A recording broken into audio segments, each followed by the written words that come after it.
So guys, APC government have come under fire over their pay policies because right now people are calling them out. Here say that under a competent Tinubu, Nigerian education sector hits rock bottom as International Maths Olympiad delisted Nigeria over lack of government funding for 4 consecutive years.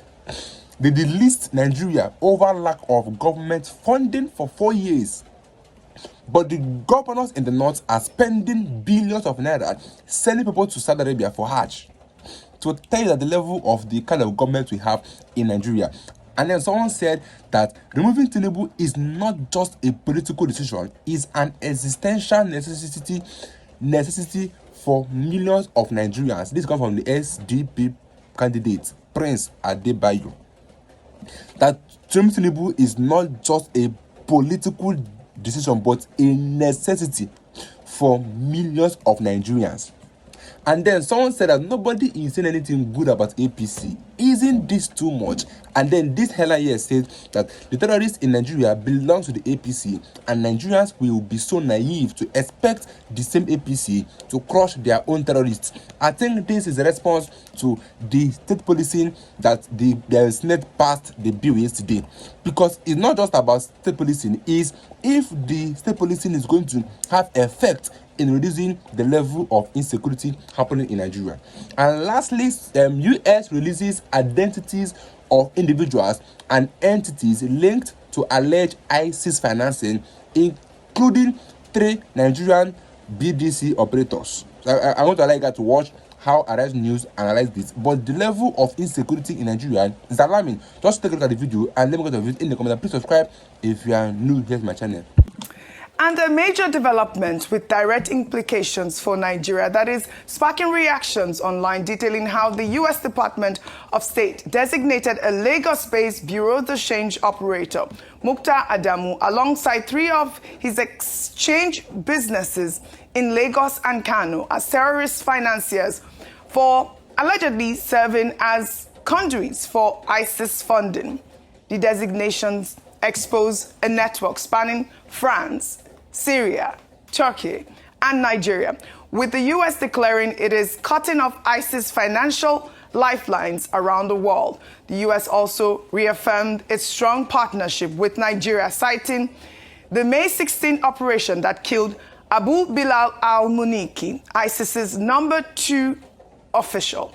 I'll read some reactions on X. BBO wrote on X, "Well done to the U.S. Treasury and our Nigerian partners for this decisive strike. Sanctioning these Bureau de Change operators is a smart, targeted move that hits ISIS funding where it hurts them.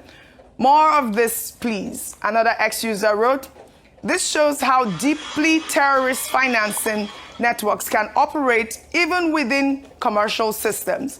Authorities should trace the financial links and dismantle the broader network rather than concentrating only on individuals." I mean, this is what we've been calling for. But for me, I think that it's strange that the U.S. should be announcing these terrorist financiers. And we're seeing, our security agents posting this sort of news online instead of, posting their own findings online. I mean, I do believe this is a major win in the fight against terrorism. The money trail has been found. Now, Nigeria must ask, how did it get this far?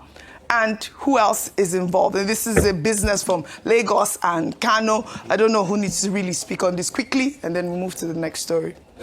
Oji, like you said rightly, it's a shame on us that America is telling us what we ought to know. Yeah. No, they should be announced. Nigerians should be announcing this. But Oji, I'd like to ask you, when Dubai even gave us free information on some terrorist financier years ago, what did we do with it? So is it today that we are just knowing that there are terrorist financiers amongst us? Like I said before, as long as there's a high level of complicity in what is happening in the country, Nigeria will never move forward. And I just pray that we are not still talking about insecurity years to come. I think a former military chief said it will take us how many years? That's Brutai. Brutai was talking about how many years? Over 5, how many, or 10 or 20 years? Well, because we're already 20 years in now, right? Mohammed Yusuf was killed in 08, 09, right? We're already 20 years in. I just pray 20 years after we're not still talking about this. May God help us. All right. The thing we should be insisting upon, it's not even about Nigeria announcing it. Whoever announces it is immaterial. Now they know that a Nigerian is involved, a Frenchman is involved, a Syrian is involved in this, It's a huge network. terrorism. Yes. Yeah. Okay, what we should hear is that they have been arrested and that their bureau de change supporting terrorism have been closed down. So what is the purpose of the announcement? As Rufai pointed out, the UAE once gave us a list of sponsors of terrorism in Nigeria. The Nigerian government had even said there are sponsors of terrorism in government. Other sources have said so. Why are those persons not arrested? If we want to be serious about the fight against terrorism, then since we know the people involved and we are collaborating with the United States to fight terrorism, those persons, entities as they are, should be identified and sanctioned and prosecuted, and Nigerians told that we are making progress in a real sense. So otherwise, the announcement of there are bureau de change, there are persons from France, Syria, and wherever, is of no effect. It is, but we need more. We need more from our security forces. We need the list of those financiers. This is the beginning of the end, I hope. Well, now to Plateau State, where no fewer than 25 people were confirmed dead in a brutal overnight attack after terrorists stormed Boko's local government area on Sunday, killing residents while they slept. A heartbreaking video of mourners burying their loved ones in a mass grave is going viral, and social media is outraged.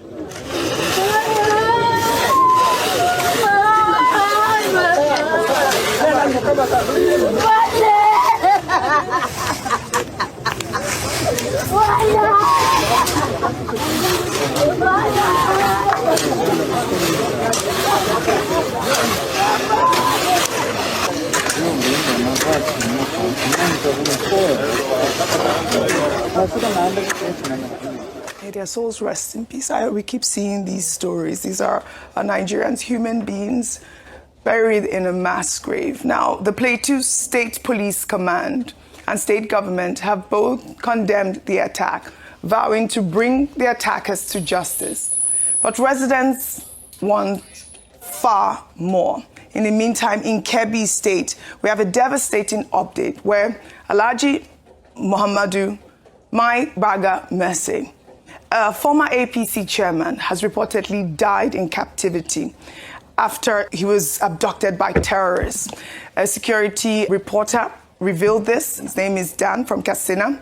The former chairman and his associate had first surfaced in clips earlier this month where they were seen begging to be released from the kidnappers' den in Birnin Gwari Forest. Both of the men lost their lives in this unthinkable tragedy, with pictures emerging of religious leaders, officials, and residents of their community gathering to pray for the lives lost. I mean, we're seeing this tragedy. May both of their souls rest in peace. I mean, we're sending prayers to their family. I mean, we're getting these reports almost every day, Ayo, and it's just so heartbreaking. They're not numbers. These are not numbers. These are real lives. I mean, there's so many challenges that we're facing right now in Nigeria, especially when it comes to insecurity. We'll continue to highlight these stories of insecurity. Again, may their souls rest in peace. This is really sad. But in a positive development, a new video is showing the aftermath of troops of the Joint Task Force Operation Hadinkai after they successfully rescued 47 people who were held in captivity by ISWAP fighters, according to Hadinkai's information officer on Monday. The rescue of mostly women and children took place after a relentless offensive, with the released group seen in a video descending from a military plane. Let's take a look.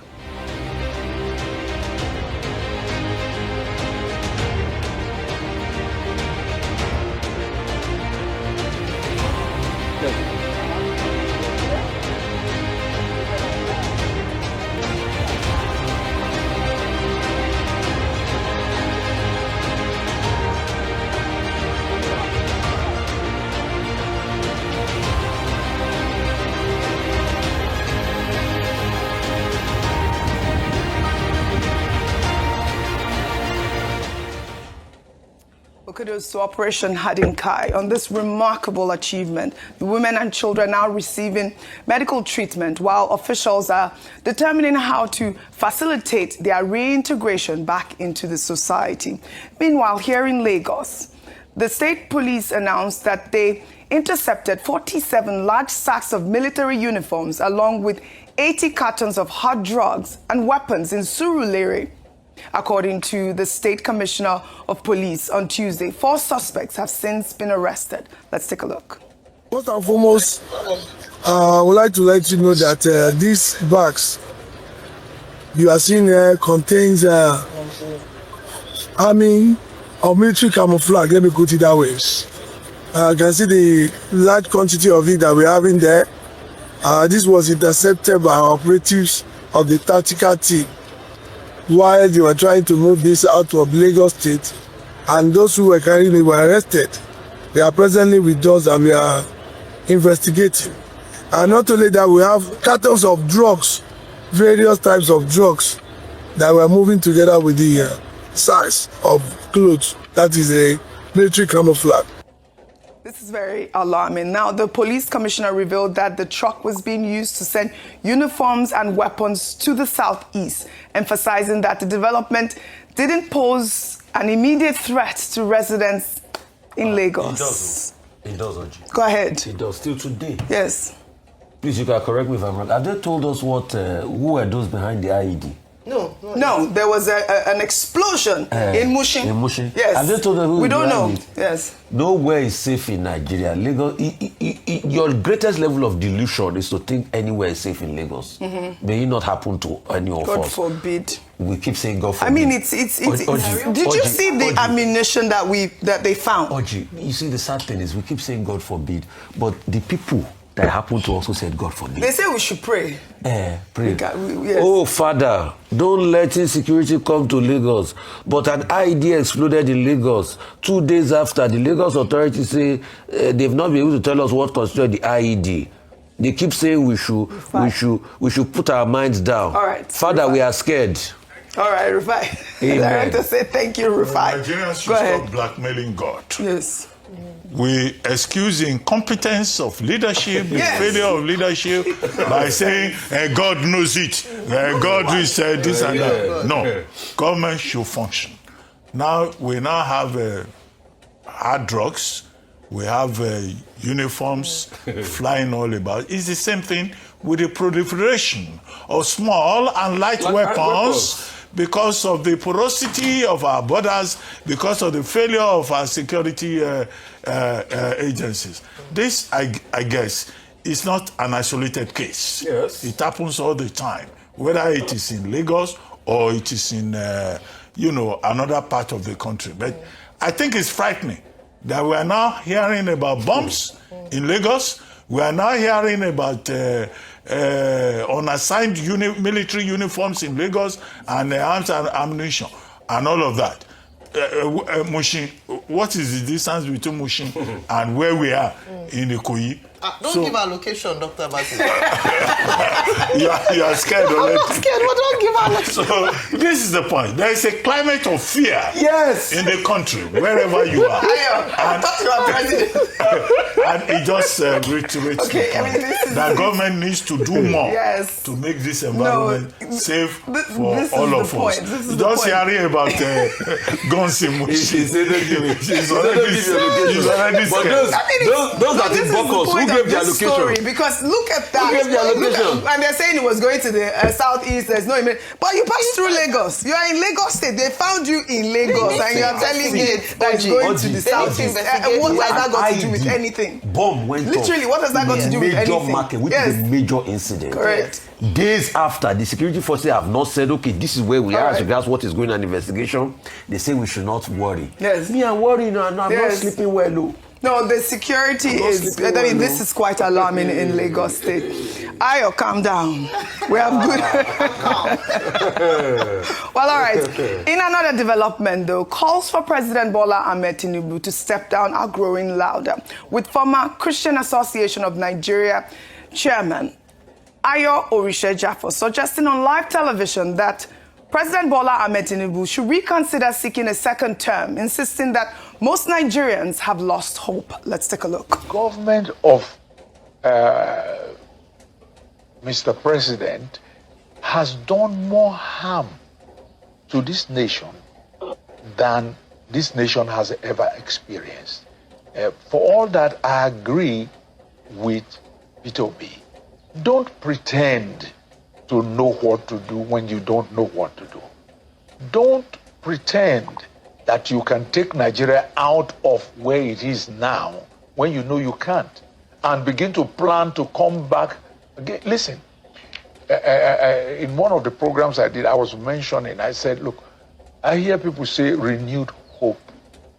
You must have hope first before you renew it. The average Nigerian today has no hope. Most Nigerians have lost hope, and that is what the president campaigned on, renewed hope. Now, these comments come just a day after NDC presidential candidate Peter Obi called for the resignation of President Bola Ahmed Tinubu, in which the administration immediately dismissed. But it's becoming clear that as the country faces greater challenges in the lead up to 2027, people are going to speak out on what's not working. And the administration just have a few months to turn that sentiment around. Your thoughts? Yes, this is political season, height of political season, because in a few months, Nigerians will go to the polls. Already, some off-cycle elections have happened. We had in Ekiti State recently, Osun State in August, and of course, January is the big one. And so, this is meant to be judgment time for the first administration of the President Bola Ahmed Tinubu administration, where Nigerians would express their satisfaction or dissatisfaction with his administration by going to the ballot. Now, a number of voices have spoken, some in isolation and some representing a group. For people like Mr. Peter Obi, he could be said to be representing a group, and it could also be said to be a bit of politics, because he's also running in 2027, and the voice of the opposition is that this government has failed. Pastor Ayo Eshejafo I would rather listen to him and his assessment of this government than Mr. Bayo Onanuga, because he was a former ex-CAN chairman. He's also been the chairman of PFN at some point. He pastors a large congregation in Warri, Delta State. He is in touch with the sufferings of the people. He must have a lot. I'm sure the welfare budget in his church has increased significantly because more people are coming to access welfare services in church. And so he's in a better position to talk about the state of things, or state of play in Nigeria. But all these people can come out and give their recommendations to the president. And yesterday, we spoke in detail as to how the president can, if he feels that he is not able to meet the expectations of the Nigerian people, can resign, step aside, the VP can take over. So Nigerians need to think about that, or the Senate president needs, might step in. But I think the most important thing for the Nigerian people is that it is you that would determine and give your votes of confidence or lack of confidence come election 2027. That's why we keep making the appeal that go and get your PVCs. These people are speaking for you, but Pastor Ayo Eshejafo has just one vote. Mr. Peter Obi has just one vote. Yes, they can amass followership and talk to people, and we all know what is happening, but get your PVCs. If you feel that the Tinubu administration is working well, by all means, vote for him. If you feel that it hasn't worked well, and like we've already said, pragmatically, that Nigerian leaders don't just resign like that, then let the people speak with their votes. For me, that is the best advice to give people now.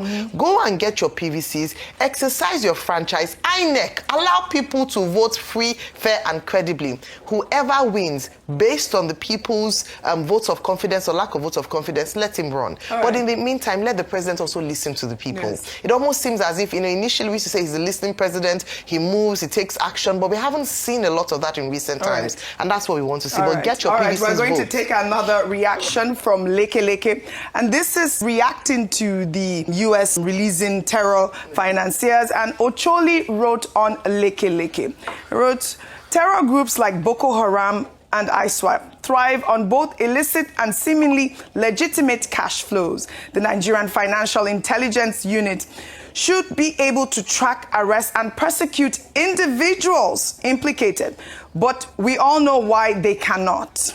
Till they jump this hurdle and start actively fighting the main source of why terrorists thrive, we will continue to suffer. That's the voice of another concerned Nigerian on Lekeleke. Thank you for your comments. Now to a deeply alarming video, which has caused uproar online, showing a young woman, Chisom, just 18 years old, with severe injuries to her face, inflicted by her husband. In the video, concerned neighbors were seen desperately begging him to release her. Chisom was later seen at a hospital alongside human rights activist Harrison Gwaminishu, begging him not to arrest her husband, fearing it will only make things worse. Let's take a look. You are mad! I've heard you. Your wife and your bastard! Then leave my wife. Look at your wife! Look at But now leave my useless wife. human being! Useless You human drag my being. wife with me. Yes! You drag her with Your wife that you are about to kill. Leave her for Which me. now. wife that you are about to kill? Then leave her Let for us me. see your wife's face. But you can't do what you want to call. Let us see your wife's face. Leave her alone! Leave her alone! Leave her alone! Leave her. Who the hell are you? Leave her. Look at the person you are beating. Look at the man. You want to kill her? This girl is just 18 years. 18 years. This man is brainwashing her. Beating her daily. Yes. We're arresting him. She's scared of him. She's so scared of him. She's so scared of him. She's afraid. Maybe should leave this. It will not affect you. It will not affect you. It will be as if I'm the cause because You are not the cause. I'm going to just leave him. Let me go. It's a lie. I'm not going to the marriage again. I swear to God, people should just leave me. Come here, don't talk like that. Listen now, calm down. I swear to God, I will not go. Don't arrest him. I will not go to the marriage again. Please. Listen. Young woman completely traumatized. Well, activist Gwaminishu later revealed the husband is now in police custody in Lagos. But the detail that has Nigerians outraged was that Chisom was allegedly taken from her family as a child without her father's knowledge, and her relationship with this man began when she was just 15 years old. This video has gone viral on social media. Dr. Abati. Okay, I mean, many of our states, Lagos, this incident occurred in Lagos, you said? Yes. Yeah, we have laws against domestic violence. And it's important that, those laws are enforced. However, the major problem we have with domestic violence is culture. In this particular video, the young lady is saying, oh, my mother-in-law doesn't like me. My mother-in-law will say I'm the cause of the problem. The third part is that no woman should subject herself to domestic violence. And that's why I like the idea that some women, there's one famous movie where faced with domestic violence, the woman started going for training in self-defense. Enough. And she ended up, killing the man, brutalizing the man. I'm not saying anybody should kill anybody, but, there's also something about self-defense. But the major problem that we have is culture. People will say, oh, my mother-in-law will say I'm the problem. The woman will not have financial power and all of that. And then she will say she will stay there and be brutalized. Domestic violence of any type, whether man or woman or man, should not be the idea. Marriage should not be a prison. Although one philosopher had said that when you marry, you have entered a prison. Also, parents should also be objective enough. I have daughters. If you beat my daughter, you will have father-in-law problem. Plenty. People talk about mother-in-law problem. No. You touch any of my girls Plenty. that I have worked very hard to nurture, to train, and all that, and you turn her into a punching bag. No, you have father-in-law problem. Yes. And I'm quite a strong father-in-law. Oh, yeah. I can tell. No, we know that. Yeah. No. I'm quite a strong father-in-law. You can't beat my daughter. Yeah, you can't. I mean, as I don't want a woman who will beat my sons. These are lessons to be learned. These are lessons. Yes. And I think that the Lagos State government that has been informed should look into this matter. Yes. Nobody should be brutalized in the name of marriage. Nobody. However, don't wait until you are killed. We have had cases in this country where women were killed, where husbands were killed. The family should stand up also and protect their words. No wanted to say violence something. in marriage. Quickly, I also want to look at the angle of Child Right Act. Yes. Because she was taken at the age They of 15. said she was taken at the age of and 15, She's still yeah. covered under the Child Right Act. So Yeah. if they are going to press charges, they should also press charges under the Child Right Well done, Act. yes. Because she's a 15-year-old when she was Parents should taken. her family members should take Yeah. They it. must. I mean, because you can Allowed see, her yes, you to can see marry. that she Yes. is clearly traumatized there, begging that, you know, her husband should not be taken away. This is really a sad story, and, you know, thank you guys for adding your voice to this story.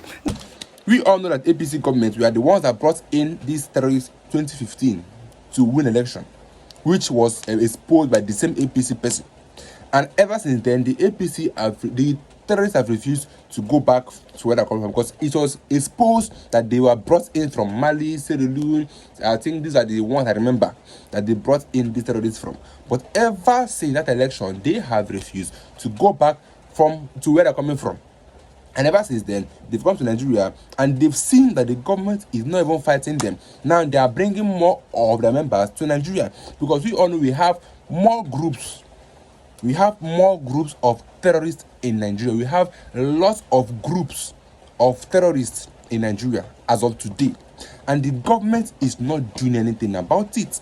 Rather, our government are spending millions of dollars sending to the US so that they will stop interfering in our affairs. Because ask yourself, why have the US not said anything for a long time?